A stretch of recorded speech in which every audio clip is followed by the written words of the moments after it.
Hey guys, last day of the month, and it looks like we're getting a little reprieve from these red days. Let's take a look at it. I'm going to share my screen. Past performance is not indicative of future returns. We always say not investment advice, but hopefully it'll help inform whatever you're already thinking. This is what the indices look like today. We've got the S&P more or less flat, NASDAQ more or less flat. This is not right for the Russell. I don't know why the Russell futures post very strangely relative to what the Russell does on the IWM, which is the trackable ETF. But that's, oh, my bad. Actually, it is about right. The Russell recovering aggressively. I'm not sure why, because there's no reason why small cap should do better than large cap, especially given what I'm hearing right now. Crude oil doing a little bit of a back and forth dance over $80.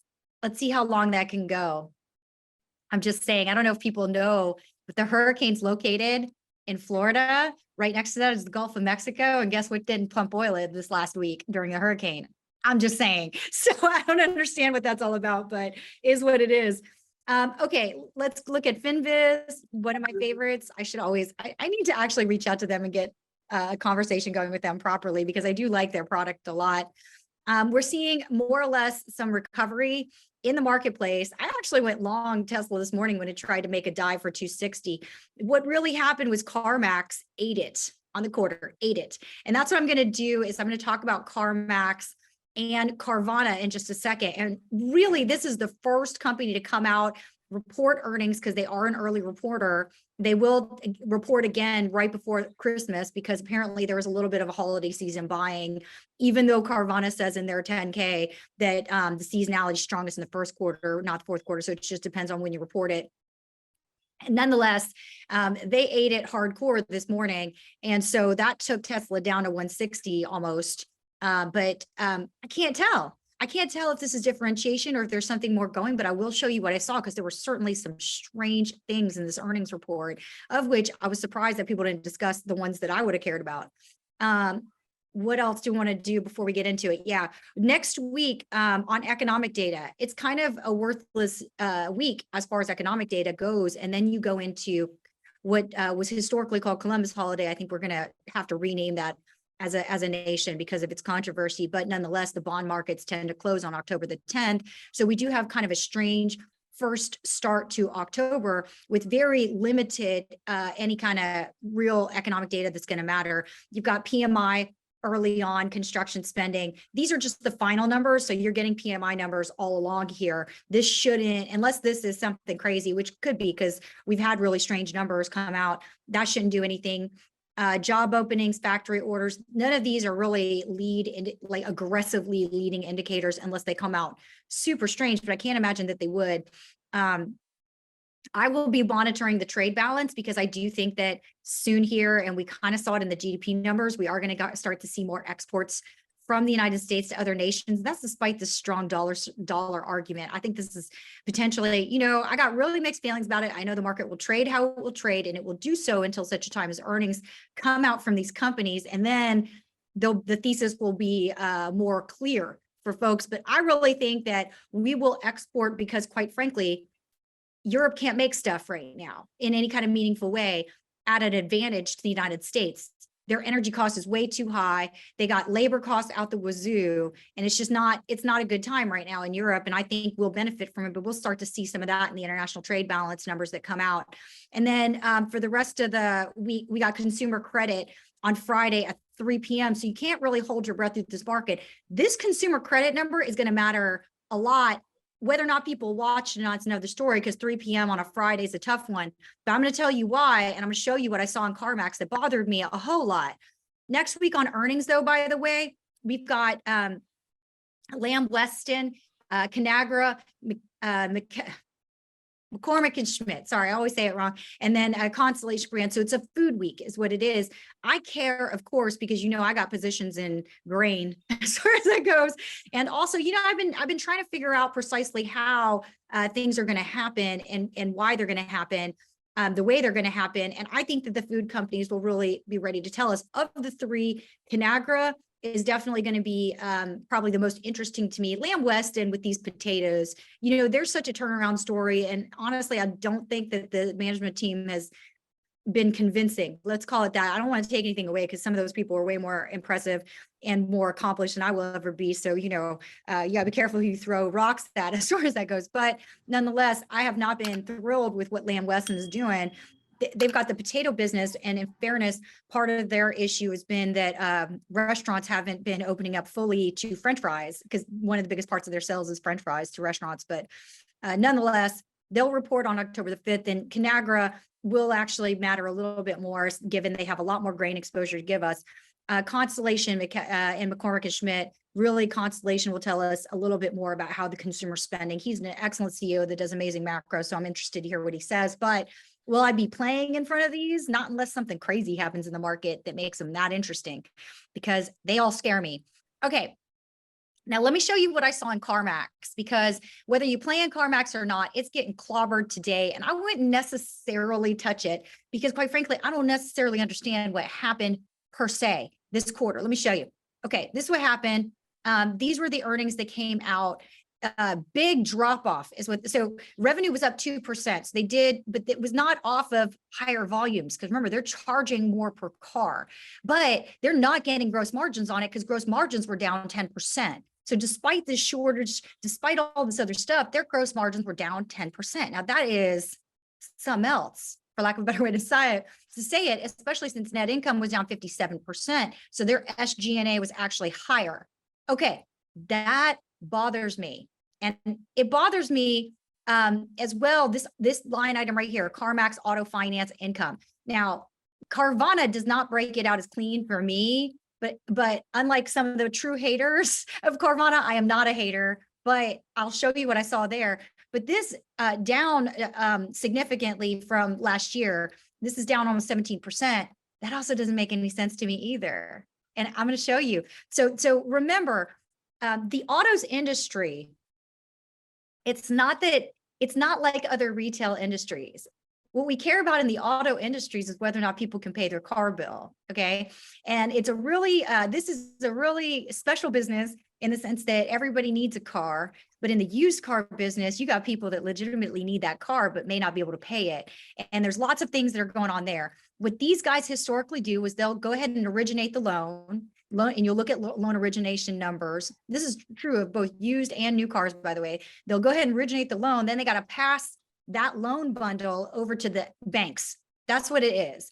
And typically, you still have, like, you do have, higher grade auto loans versus high yield auto loans. High yield is what we call those things that are more likely to default.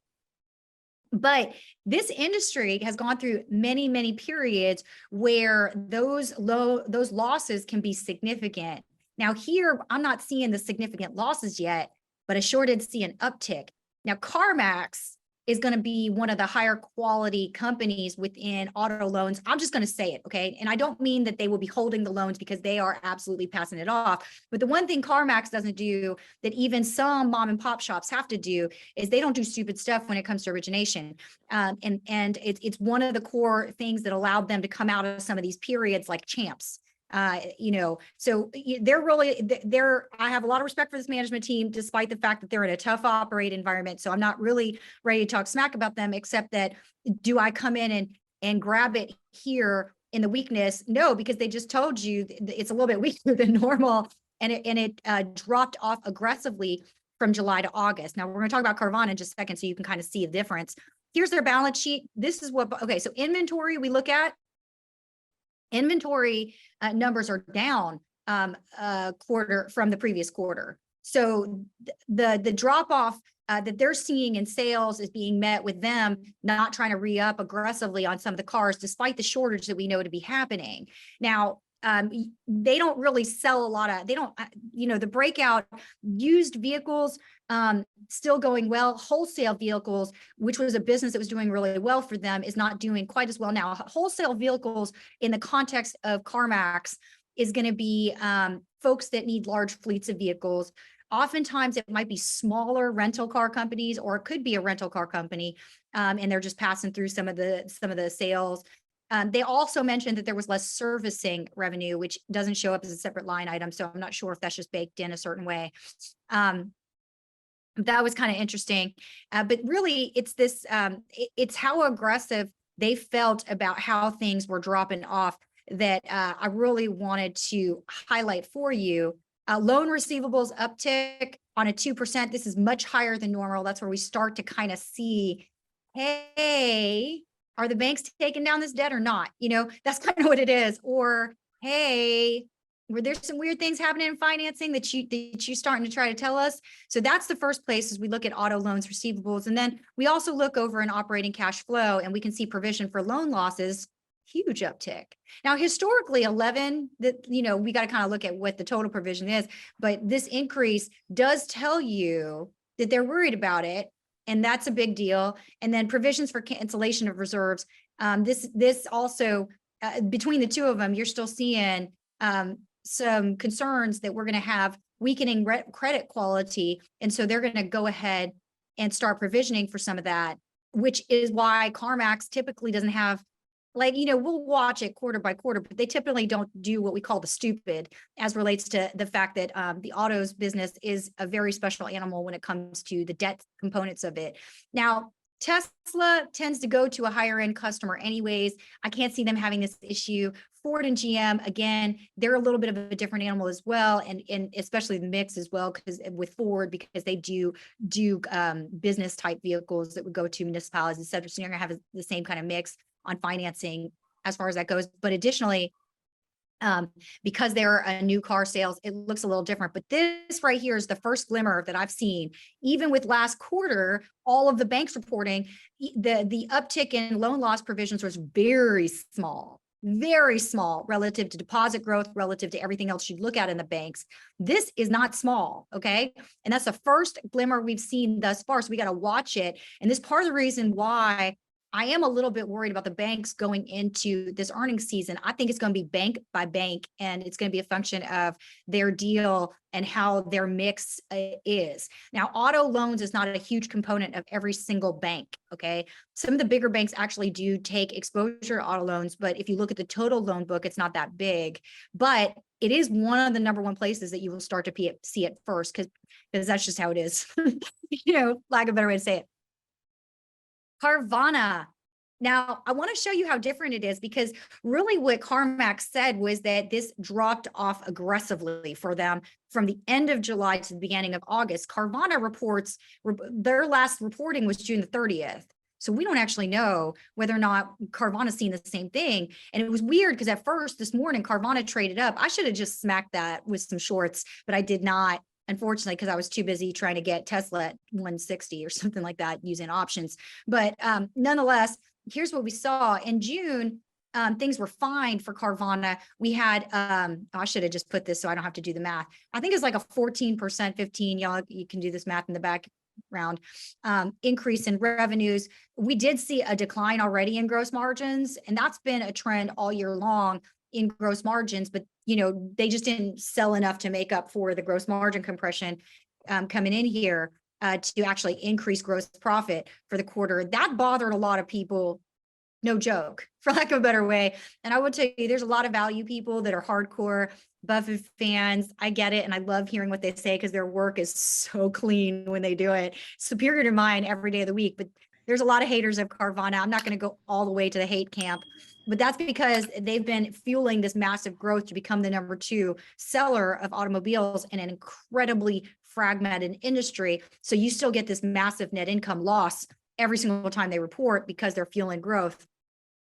Okay, here's the thing. When I look at Carvana, I'm still seeing a clean as a whistle balance sheet, lower inventories for sure.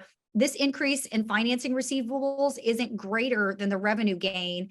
And then additionally, I'm not seeing any major provisions for bad debt. The originations from financing are a little bit on the high side, but it's not so outstanding relative to the amount of cars they're doing. But I want to tell you with Carvana, even though they don't keep, like, just like everybody else, they're trying to get these loans off the book as fast as possible. And then they have a vehicle that's associated with it. The originations from finance receivables, that piece of debt is all about, we have it, we need to sell it to someone else. And then they have, they do take some, here, I'll show it to you. They do take some beneficial interest from securitizations. So they do keep part of the tranches that remain long story. If you don't know about securitization, I'll have to do a video on it, but they do keep some portion of the debt that they take off the books. Let's just say it that way. And I'll do a proper video on what securitization is at some other point. So realize that that's a thing, but thus far for the June quarter, because they ended June 30th and the drop off according to CarMax starts July, it's hard to say what's up with Carvana. We'll have to watch it, because if it gets too aggressive, it might actually set itself up as a short, because people just love this one, sometimes as a meme, what have you. Now, the other thing to kind of watch for, look, management's no set of dummies. My suspicion from what I read in the 10K is this man's been in the business for some time and he's running a great business. So I don't want to take that away from him. He certainly is a large shareholder of the business as well. But nonetheless, this is the history of Carvana. They started in 2014, which is a great time to do it. Their loan losses are at 9%. That's high. That'll definitely put you square into high yield. But they haven't really experienced this. This is the chart that's still on their website. It has not been updated, even though we're in 2022. But what they were trying to demonstrate with this was that we're at a period of lower loan losses, and quite frankly, Carvana is a young company, so I don't know if they know how to operate through this kind of environment. So there's a little bit of risk there as well. So I would say that the volatility in Carvana should increase, number one. And number two, if this thing gets too aggressive, it probably is a short candidate rather than a long candidate into reporting earnings, which won't happen until towards the back half of November. Now, the other thing I just want to mention very briefly had to do with this week's earnings. These last few were ugly, right? CarMax, okay. Micron, even though it did okay, I punted anything I had because I did it as a strangle. And then as a weird calendar strangle. Don't worry about how I structured it. It's not important. So I ended up in the profit, luckily, knock on wood, but then I booted the heck out of it because I don't know why it rallied. That was a terrible quarter in my opinion. But Nike, who is the darling of all companies because they really do run a good business, even though they got the top line up, their gross margin compression was significant due to both cost of goods sold and SG&A. And it's just that the consumer is deciding where to put their money, and they would rather feed their kids than buy stuff, is really the quickest way to say it. So as such, I mean, like, it's going to be a very interesting earnings quarter. I'm not ready to be bullish or fully bearish because I really do think it's going to be company by company how it's going to play out. But thus far, everybody's been very clear that any guidance they would have given in June is probably a month by month situation. So the company, anyways, with that, let me hit the pause button. I'll take some questions. Hey, Dave. Happy Friday. You too, mate. Okay, the whole car thing. I mean, a big part of that inflation scare was used cars, correct? It was. So that's the thing, is they're still having to buy these used cars. They're still having shortage, but they're not selling the same way that they were before. People just aren't buying them. They're like, you know what? Forget it. I'm not buying it. Wasn't a chip shortage? What's that? A chip shortage? At first, it was a chip shortage issue, and that's improved for sure. So now they have more cars, but CarMax is just like, our sales drop off was a little bit scary. So we're just not gonna be out there buying them the same way that we were. Let me say it differently. Of course, they'll be out there buying them, but they're not gonna buy them the same way that they were. Got it. Okay. It's the velocity with which, so there's only a few companies. I think I've listened to only 20 conference calls this far, just under, okay. But I count September 1st, that's my new counter date, because people are reporting all the time. And then some people have a regular calendar year. Some people have a June fiscal, whatever. But I start the calendar again at September 1. So I've only listened to 20 so far this month, because that's really all that's reported that I was able to listen to. The drop off is significant. Even in August, a couple of the companies also started to be like, yo, something's up in August. So I think that with each earnings report, we're going to get something a little bit strange. The banks will start reporting in the middle of October. And this loan loss provision situation is really something special, especially since we're not having high jobless numbers that's historically, that would have been where we'd start to see weakness in the banking system. I don't know how to think about it. Sorry, let me pause because there's a question in there somewhere that I got way too much of a digression from. Sorry. No problem. Okay, let's move on to Apple. They Yeah. carry a premium multiple. Can you explain why they do that? Why they get a premium? Why do they deserve a premium multiple? Well, you know, right now it's such an aggressive market. So I think that with Apple, you know, the thing with Apple is just they're really well capitalized, and they're just a really strong company. So in times when you're really uncertain, it'll just get a premium multiple because there's certainty that the company will still be there and won't have severe impairment. But other than that, there's not a real reason why it should trade at a significant premium to everything else. Right now, it's just such a weird time, and particularly relative to other mega cap techs, it does absolutely have a particular flavor of consumer exposure. Now, everybody has thus far said that the high-end consumers hung in there like a champ. And that's part of the reason as well why people like Apple, because even if people stop buying all the other phones, I don't even know, I'm that kind of girl, I don't even know the other phones. Even if people stop buying Google's phones, I guess, the Pixel or something, whatever it's called, or, you know, other phones, people don't typically, that their particular customer is not as price sensitive, let's say it that way.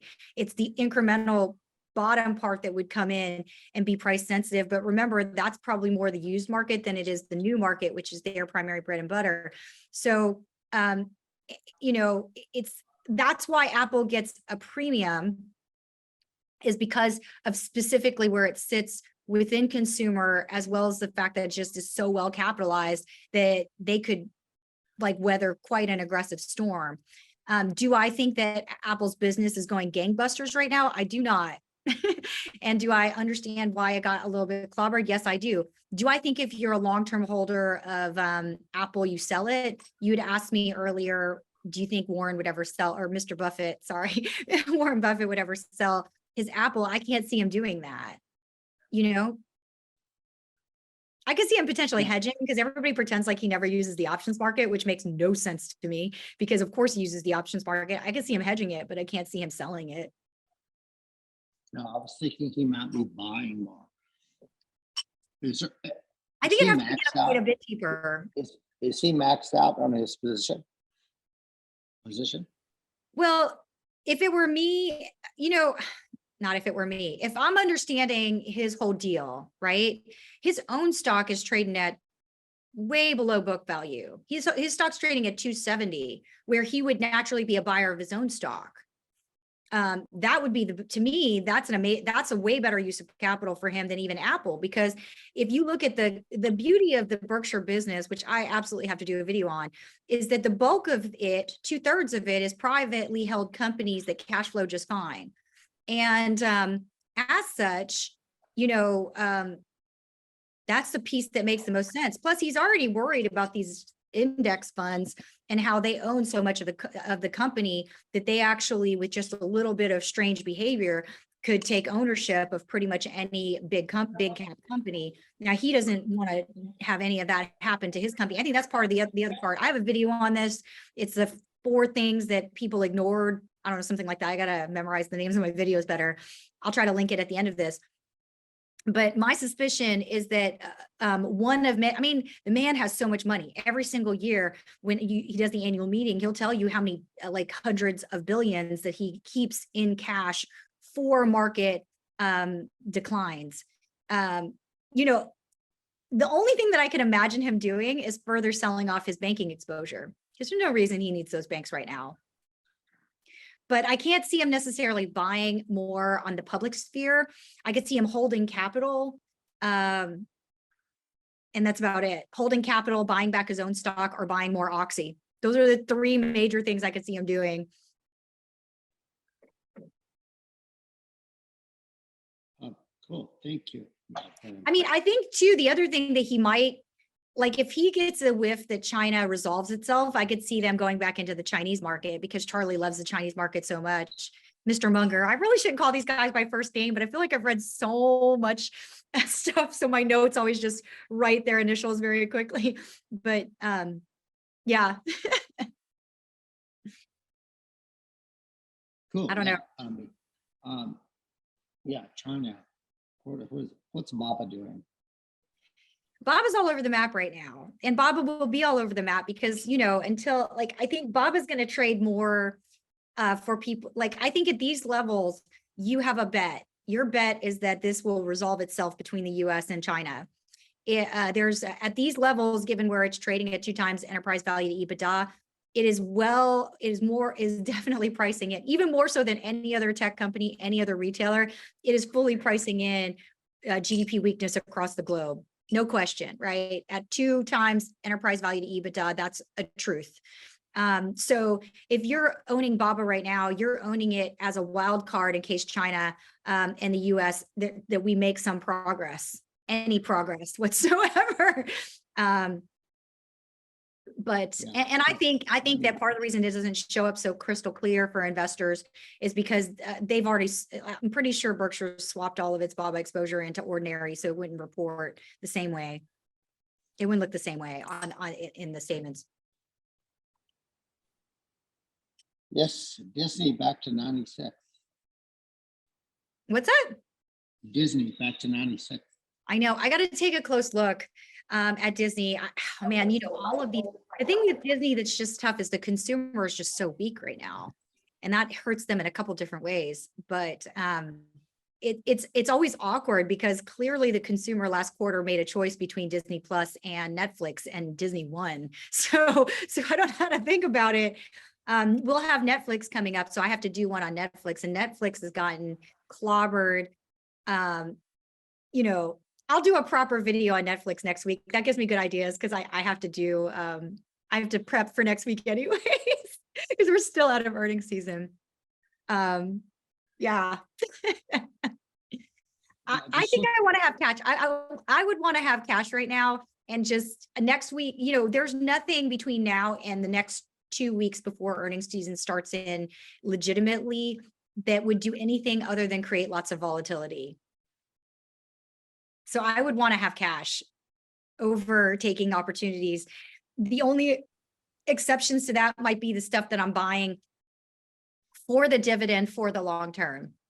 Because, you know, when stuff has a dividend like over 10%, you know, Devon obviously has recovered back to 61. It's still yielding you 9 and change dividend with no problems. You know, IEP is yielding 16, 17, almost 16.5%. I don't know, at these levels, it's really high. You know, they don't like, it's hard to get them, for lack of a better way to describe them, for lack of a better way to describe it, it is a little bit hard to get it. So those, you do need to go ahead and take the opportunity because they're not having a problem paying the dividend. So they will be last man or woman standing. And then if things truly go south, because of the nature of where they sit in their businesses, money will flow to cash first, and then it'll flow to where it thinks it's safe. And it's safe in a 15% dividend yield, 10% dividend yield. Yeah, they pay you on. Yeah, of course. So those are the only ones where I feel like if you were like, I must do something because I have some kind of mental disorder that I don't like cash or something. You know what I mean? Sorry, I just have to say it. You know, parents also teach your children that cash is not a bad thing to just have in your pocket. Okay. But let's just say you're that kind of person who just can't have cash, you know, then I would try to orient you towards buying dividend yielding stocks that have no risk to the dividend. Well, right. That's a good point because, you know, 2-year paper is paying 4%. Yeah. So yeah, there is an alternative now.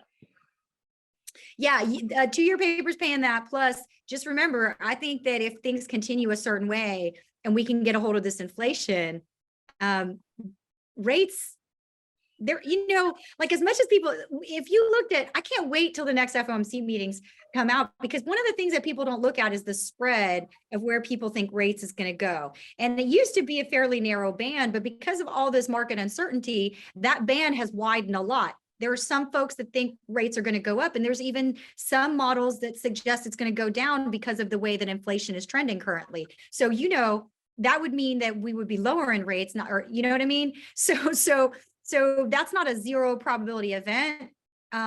So I would just as soon have cash right now, and I would have a dividend.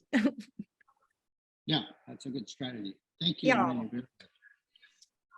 But those are the Very only things I feel comfortable saying, because wow, until we get some of these earnings out, and because the July, August drop off was so severe, and we don't know how to think about it. I think as a marketplace, is it just people enjoyed the summer as a breather, and so they just didn't want to spend money? Is it that the consumer confidence numbers that have been telling you that people are less confident is feeding in?